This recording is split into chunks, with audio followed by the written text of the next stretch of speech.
The three formidable challenges have arrived, and the dams are struggling to withstand the pressure. Water is quietly spilling over, leading to catastrophic floods that have submerged vast areas of China. Entire towns have been erased, leaving behind a haunting scene of human and animal remains drifting in the waters.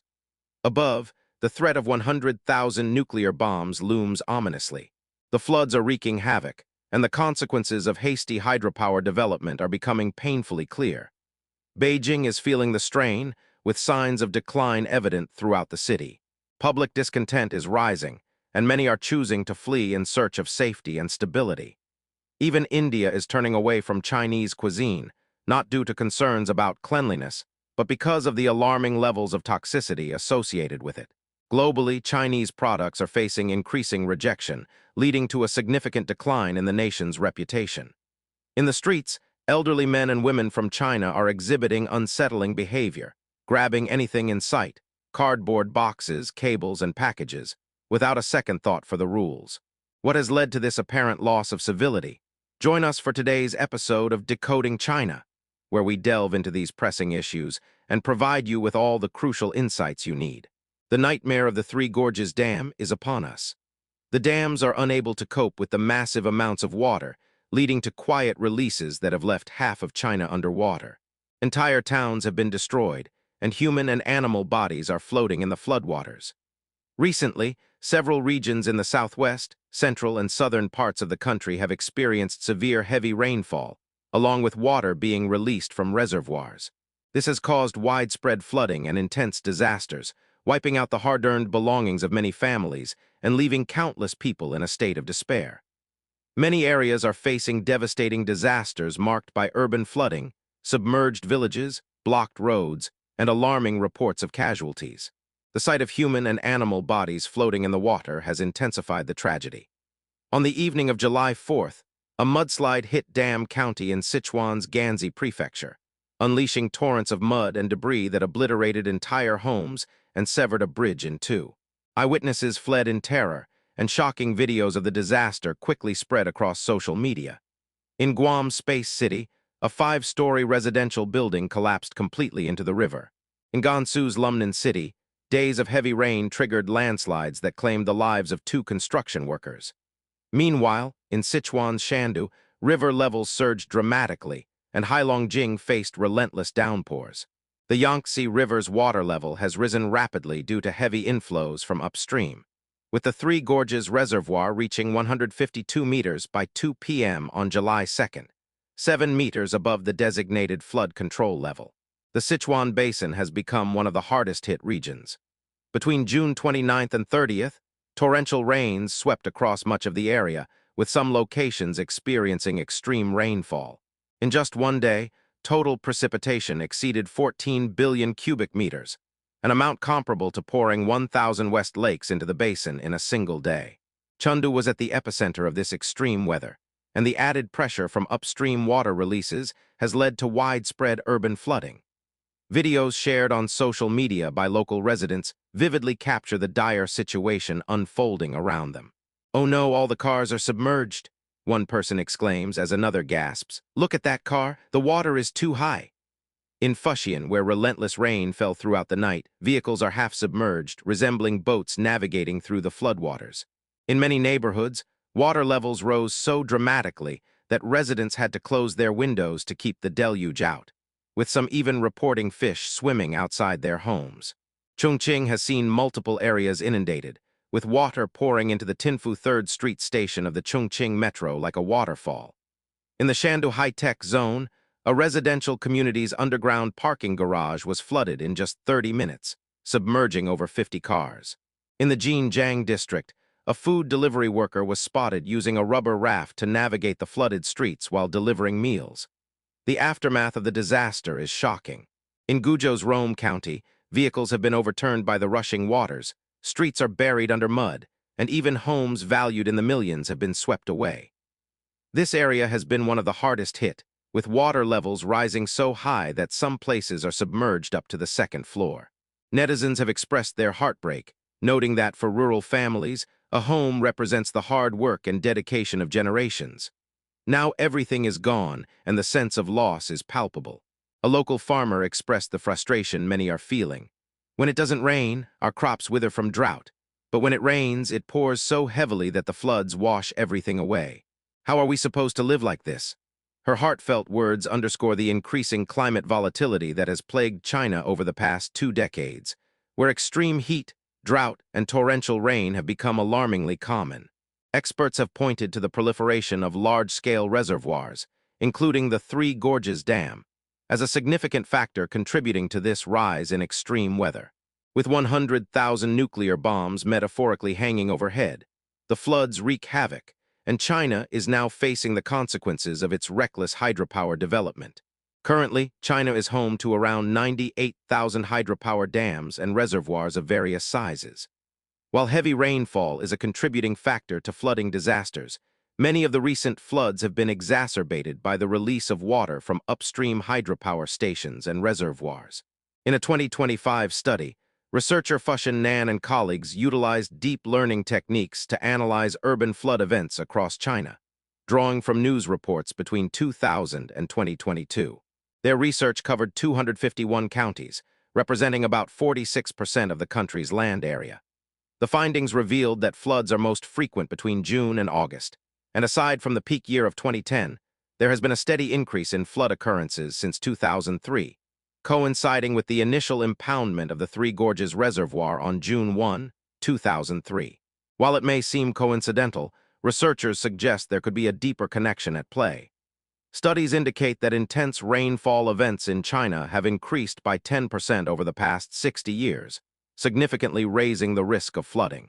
However, human activities have played a crucial role in exacerbating these flood disasters, with several key factors contributing to the situation. Sichuan province stands out as China's leader in hydropower, boasting the largest installed capacity in the country. With over 3,700 hydropower stations and more than 8,200 reservoirs, the province is densely populated with these water conservancy projects, which have altered the local climate and led to an uptick in extreme weather events. During heavy rainfall, floodgates are often open to protect the dams, which unfortunately worsens the flooding in surrounding areas. The Three Gorges Dam, in particular, serves as a prime example of this issue. Experts from the Chinese Academy of Sciences have conducted research on the Three Gorges project and its impact on climate. They explain that warm, moist air masses entering the reservoir area, combined with increased water vapor from evaporation, can condense and fall as rain over the reservoir and its immediate surroundings. However, the cooling effect of the reservoir causes these warm, moist air currents to be carried by prevailing seasonal winds toward distant, elevated windward slopes, where they trigger additional rainfall. Consequently, precipitation levels in those downwind regions are likely to rise. Locals interviewed by Radio Free Asia on June 28 reported that recent flooding was caused by water releases from the Three Gorges Dam and the Guizhou Dam, which led to rapid water flow affecting the first city downstream, Ikanged. Since June, the middle and lower reaches of the Yangtze River have experienced severe flooding, impacting millions across several provinces. Hubei, where the Three Gorges Dam is located, has become one of the hardest-hit regions. As the largest hydroelectric project in the world, the Three Gorges Dam has had a significant environmental impact on the Yangtze River basin. Its reservoir stretches over 600 kilometers and holds an astonishing 39.3 billion cubic meters of water, disrupting the natural flow of the river and leading to various ecological consequences. When the dam was completed in 2003, it was heralded as a solution for 5 key functions: power generation, navigation, south-to-north water diversion, flood control, and irrigation. However, the reality of its impact has raised serious concerns about the long-term effects on the environment and local communities. Initially, state media touted the Three Gorges Dam as capable of withstanding floods that occur once in a millennium, later adjusting that claim to once in 100 years. However, the reality since its construction has been starkly different. During droughts downstream, the dam is forced to store water, creating fierce competition for this vital resource. Conversely, during floods, it must release water, which only worsens the flooding downstream. On July 16, 2024, reports revealed that the Three Gorges Dam opened 11 floodgates, releasing an astonishing 44,000 cubic meters of water per second. This marked only the second time in its history that the dam had opened all 11 gates. In just 5 minutes, the dam released enough water to fill one West Lake, with nearly 300 West Lakes worth of water being discharged each day. This massive release caused water levels in the Yangtze River to surge, leading to severe flooding in downstream cities. Once celebrated as a symbol of the Chinese Communist Party's philosophy of conquering nature, the Three Gorges Dam has now transformed into a recurring disaster that the people of China must endure each year. Beijing's commitment to protecting this project remains unwavering despite growing opposition. Yet, signs of decline are becoming increasingly evident. Public grievances are rising and people are fleeing in droves. Beijing, one of China's oldest cities, has taken on an eerie silence. At noon, the streets were devoid of diners, leaving one to wonder, where has everyone gone? I began to question whether I was truly in Beijing. Deciding to take the subway from Imani Station on Line 1, I was taken aback by the emptiness of the route, which felt unsettling and surreal. Beijing's various industries are facing a significant downturn, and public discontent is on the rise. The economic winter has truly settled in, and it feels as if the chill of this economic freeze is even colder than the city's harsh winters. According to Elon Business Statistics, the first half of 2024 saw at least 6882 shopping mall stores across China announce their closures, impacting over 100 companies, including major retail giants like Walmart, Yungi Supertu, Artart, and HMA. Many workers in Beijing have taken to social media to express their frustrations over layoffs and wage cuts. Some have indicated they don't plan to remain in the city after the Lunar New Year, feeling that Beijing has become a place that pushes the less fortunate out. One individual shared, "If I miss even a day of work, I worry about how I'll pay my rent. Moving back to my hometown isn't an option either. It's even worse there with no job opportunities." Another person recounted their experience. "In the first half of the year, I was renting in Beijing, but now I've retreated to Yao. There's no way back. I work in the CBD, and you wouldn't believe how bleak the economy is. Even during lunch hours, there's no need to queue at the restaurants downstairs anymore. Many companies have either folded or relocated to Tomo or Yingo. Every industry is struggling. The atmosphere in the city is heavy with uncertainty, as residents grapple with the harsh realities of an economy in decline." One office worker shared a stark reality. "In my workplace, we joke about how some companies haven't paid salaries for 3 months. Why hasn't anyone quit? Because if you do, you lose all financial security." This encapsulates the current state of Beijing's job market. This year, fewer than 50% of recent graduates have managed to secure jobs, and those who are facing painfully low salaries. Many have opted to move to Yao to cut down on rent while continuing to work in the city. The Central Business District, CBD in Beijing, is increasingly characterized by office buildings with their lights off at night, a stark reminder of the economic downturn. The workplace atmosphere has become unbearably competitive, with people around me joking that there are now only 2 types of workers in Beijing: those who are unemployed and those who are overwhelmed by their jobs. Layoffs have become a common occurrence in large corporations, while for small and medium-sized businesses, simply surviving is seen as a success. Some employees are even grappling with delayed salaries, and in private conversations, discussions about career growth or job changes have been replaced by anxiety over whether their names will appear on next month's layoff list. As a result, an increasing number of people are choosing to leave Beijing. Many are packing up and heading home before they've even had a chance to settle down. With the Lunar New Year approaching, the first wave of individuals preparing to return home has already begun. Tenants are lining up to return their keys to landlords, and parks that once buzzed with activity on weekends now see only a handful of scattered visitors. The vibrant life of the city is fading, replaced by a sense of uncertainty and unease. An Australian-Chinese man who grew up in Beijing recently returned to China and was taken aback by the stark challenges facing everyday citizens. Mr. Chin remarked, "Life for ordinary people is incredibly tough right now. Taxis are barely picking up passengers, restaurants are eerily quiet, and shopping malls are nearly empty. The economy is in such dire straits that complaints are everywhere. But who dares to voice their frustrations?" Amid this hardship, the government has introduced a policy to delay retirement by 3 years, prompting widespread discontent among civil servants, ordinary workers, and employees in public institutions and state-owned enterprises. Many are expressing their anger, blaming the government for imposing 3 years of strict pandemic controls, leaving the burden squarely on the shoulders of the people. International airports also seem strangely deserted, with hardly any foreign travelers in sight. Major airlines are struggling with losses, leading to cuts in flights to international destinations.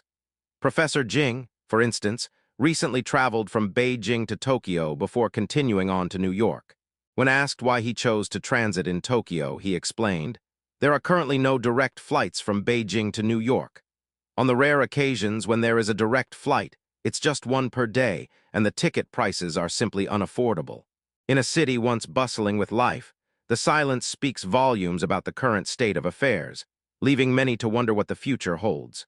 Hello everyone, I've just arrived in Tokyo and I want to share my experience at Narita Airport. The immigration line was packed, a true melting pot of people from all walks of life. I waited for at least half an hour, and it struck me how different things are here compared to China, where foreign tourist numbers have plummeted. In fact, Japan's foreign tourist arrivals have already surpassed pre-pandemic levels from 2019. Interestingly, I learned that even India has started rejecting Chinese food imports, not due to hygiene concerns, but because of safety issues. This is a significant shift for a country often criticized for its own food standards. While many have mocked Indian street food, India has drawn a clear line, recognizing the difference between unhygienic and toxic. This rejection is not about discrimination. It stems from genuine safety concerns regarding Chinese food products. Recently, numerous bloggers conducted experiments comparing homemade foods to processed items from the market, and the results were eye-opening. One man shared, "I noticed something strange. Flies land on the steamed buns and dumplings I made at home, but they avoid the processed foods I bought. What's in those products that even flies won't touch?" He even showed that while mice eagerly ate his homemade buns, they completely ignored store-bought bread and mooncakes. This issue isn't limited to India. A staggering 34 countries have banned Chinese mooncakes due to safety concerns. In one instance, 18 batches of mooncakes exported to South Korea were flagged for safety issues and later resold domestically. A consumer who bought these mooncakes exclaimed, "This isn't food, it's ant poison." Similarly, Chinese eggs exported to the EU were rejected for containing harmful substances like enrofloxacin and other antibiotics. One individual remarked, "The EU isn't targeting us, they're just sharing the test results. These are the eggs we eat every day." Chinese people have developed a strong resistance to toxins because we've grown up consuming such foods. Isn't that remarkable? Unfortunately, Chinese food products have become a source of national embarrassment, facing suspicion and distrust domestically while being widely rejected internationally. Scandals involving melamine-tainted milk, toxic vaccines, and recycled cooking oil have eroded consumer confidence. The rise of social media has amplified these issues, with stories about Sudan red eggs and clenbuterol-tainted pork frequently surfacing, leaving citizens feeling angry and anxious. The root cause of these recurring food safety scandals lies in the greed of certain domestic food producers. In their relentless pursuit of profit, they cut corners, using low-quality ingredients and adding harmful substances, all while endangering consumers. Regulatory oversight is also lacking, allowing bad actors to exploit loopholes. From sourcing raw materials to production and distribution, the absence of proper supervision creates gaps in the system, leading to frequent scandals that tarnish China's global reputation. As a result, Chinese food products have become synonymous with poor quality and health risks. In Western countries, labels proudly declare they are free of Chinese ingredients, and even pet food carries similar disclaimers. This reputation is deeply humiliating for the nation. Even within China, citizens have little trust in domestic food products. Each new scandal further erodes confidence, making people increasingly cautious. If the Chinese themselves lack faith in their food, how can the rest of the world be expected to trust it? Reports from Sichuan revealed a patient who experienced a sharp spike in blood sugar after consuming a so-called Russian-imported milk powder recommended by an influencer. Investigations found that this imported product was actually made in a local resettlement home, where a man mixed paper pulp and maltodextrin in a bathtub to create it. He sold these counterfeit goods nationwide at significant markups, amassing considerable wealth. Even with such cases exposed, systemic issues persist. Take pre-prepared dishes, for example. While they are widely accepted in Europe and the US, Chinese pre-prepared meals evoke fear due to poor regulatory oversight. Unethical businesses exploit loopholes, often resulting in major scandals. One such incident involved goji berries in Qinghai province, where sulfur was used to enhance their color. With globalization, genetically modified foods and excessive additives from China pose significant risks to international consumers, further damaging China's global image and hindering the Chinese Communist Party's ambitions for greater influence. The root of the action on food safety reform lies in China's socio-political inequality. The ruling elite and the general public consume entirely different food products. The elite enjoy specially produced foods that are organic, pesticide-free, and free from genetic modification, while the general population is left to contend with substandard options. For instance, at the foot of Beijing's Shishan Mountain lies a secretive supply base known as Jessen Farm, where high-ranking officials reportedly source their food. They also import luxury items like branded household appliances, watches, perfumes, and even gourmet foods like Russian black caviar and French foie gras, which are considered everyday staples for them. Meanwhile, the general population is left with inferior food products, leading to widespread distrust both domestically and internationally. In a recent video, an elderly man confronted an elderly woman who was hoarding cables and other items. "Granny, please let go," he pleaded. "We've recorded you now." Unfazed, she replied, "Record away, I just picked it up by the roadside." The man, frustrated, explained, "This is unreasonable. We were repairing the electrical lines, and those cables were just placed temporarily." The elderly woman stubbornly claimed ownership, insisting she saw them first. Despite the worker's reasoning, she lay on the ground, hugging the cables tightly, leaving them helpless. Such incidents involving elderly individuals behaving opportunistically have been frequently reported in China. In Shangqiu, Hunan, an elderly woman was caught on camera stealing neatly organized cardboard boxes from a storefront. The man filming quipped, "Look at her go, no back pain, no leg pain, she's moving swiftly." The behavior of some elderly individuals raises questions about societal norms and the pressures that lead to such actions. In Guangxi, a surprising incident unfolded when two women in their 60s were caught on surveillance cameras stealing goods left outside a store. When the store owner reported the theft to the police, he was shocked to learn that taking items from public spaces didn't qualify as theft under the law. This response left many people astonished and frustrated, with one netizen commenting, "Is this even real? It feels like the law is encouraging such behavior." Another widely circulated story involved a man who helped an elderly person who had fallen, only to be falsely accused of causing the accident. A judge famously remarked, "If you didn't knock them down, why did you help them?" This sentiment resonates with many similar cases, highlighting the erosion of societal trust. In chaos Hongguangdong, groups of elderly individuals have been seen swarming roadside goods and snatching them en masse. Store owners' attempts to stop them often end in futility, and these chaotic scenes can sometimes lead to injuries. Similar incidents of elderly individuals fighting over recyclable materials, like cardboard and plastic bottles, are common in many Chinese cities. For many elderly people, these discarded items represent a vital source of income, but disputes over them frequently lead to conflicts. A recent viral video showed two elderly individuals fighting over a cardboard box near a trash bin, prompting netizens to lament the unnecessary risks taken for such trivial gains. While these stories can be humorous, they reflect deeper societal issues such as poverty among the elderly, a lack of support systems, and moral dilemmas that erode social cohesion.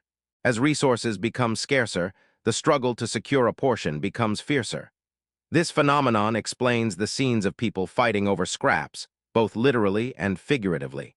The situation is particularly pronounced in rural areas, where many elderly individuals lack adequate social security or financial support. Their participation in collecting recyclables often highlights systemic issues, as insufficient welfare programs force many older adults to rely on scavenging to make ends meet. Government data reveals that nearly 30% of China's approximately 90 million migrant workers are now aged 50 or older. with many exceeding the official retirement ages of 60 for men and 50 for women. Yet less than a quarter of these workers have access to pensions or medical insurance. After the 1978 reforms, strict residency restrictions were implemented in cities, tying over 20 personal rights to household registration, or hukou, including employment, education, and social security. This means that hundreds of millions of migrant workers in cities are denied access to basic public services, severely restricting their health, livelihoods, and opportunities for development. In the recycling industry, payment is often based on weight, leading some individuals to spray water on cardboard to increase its weight. Beyond the necessity of scavenging for survival, many elderly women also exhibit opportunistic behavior, such as hoarding free samples or promotional items. This mentality of if it's free, why not take it, has become common in supermarkets and public events. In one shocking incident at a wedding, an elderly woman grabbed the bride by the neck to demand a red envelope, drawing widespread criticism for her lack of decorum. In another instance, during a promotion for discounted green onions at a supermarket, a woman's frantic grabbing caused her shopping cart to break. Despite store employees' attempts to maintain order, the crowd disregarded their instructions. Such incidents of unruly behavior among China's elderly population frequently make headlines, with netizens often criticizing their stubbornness and unreasonable actions. Attempts to reason with them usually lead to endless arguments, and trying to forcibly stop them often results in accusations of age discrimination. Why do such incidents occur? Commentators attribute them to the experiences of growing up during the Cultural Revolution, a time marked by severe material shortages. The tragic experiences of famine ingrained a survival mentality in their hearts, shaping their habit of seizing whatever they can. From 1966 to 1976, the Cultural Revolution initiated by the Communist Party served as a destroyer of morality, replacing traditional values with extreme self-interest. For this generation, particularly the Red Guards who caused the most destruction during that era, the focus was on personal gain rather than distinguishing right from wrong. As a result, while the selfish actions of some elderly individuals can be seen as reprehensible, they are also pitiable. In Dongyuan, a city once known as the world's factory, the atmosphere has drastically changed. A blogger recently shared, "A couple of days ago I visited Dongyuan. The subway was no longer crowded, the streets were nearly empty, and the shopping malls felt eerily deserted." Once bustling with life, the industrial zones now exude a cold, desolate atmosphere, with many factory gates tightly shut and rust creeping onto the locks.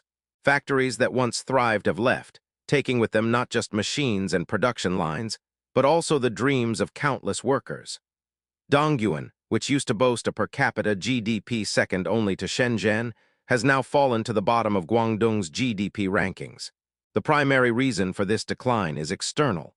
The city heavily relies on foreign trade, with exports accounting for 80% of its GDP. As foreign trade obstacles mount, Dongyuan is experiencing three strange phenomena. Fewer people are coming to work, the number of rental houses has drastically decreased, and the industrial capital has become a ghost town. The once vibrant streets are now eerily quiet, with the migrant population, which once exceeded 10 million, having vanished. Many factories and shops have either relocated or closed down, leaving behind a haunting emptiness. The economic downturn has left many businesses struggling to survive, with companies slashing salaries and laying off workers. In the Pearl River Delta, malls and commercial streets that were once bustling with people are now desolate, with shuttered storefronts everywhere. According to data from the CCP Statistics Bureau, in the first half of 2024 alone, 1.05 million restaurants closed, including high-end dining brands in major cities like Beijing, Shanghai, Guangzhou, and Shenzhen. Other industries, such as clothing, home renovation, supermarkets, car dealerships, barber shops, and jewelry stores, are also facing a wave of closures. One blogger lamented, "Society is in a state of low desire and high exhaustion. From choosing not to marry or have children to lying flat and now to not consuming, everyone seems to have had an epiphany at some point. Even daily essentials like cigarettes, alcohol, coffee, and sugar are no longer seen as necessities."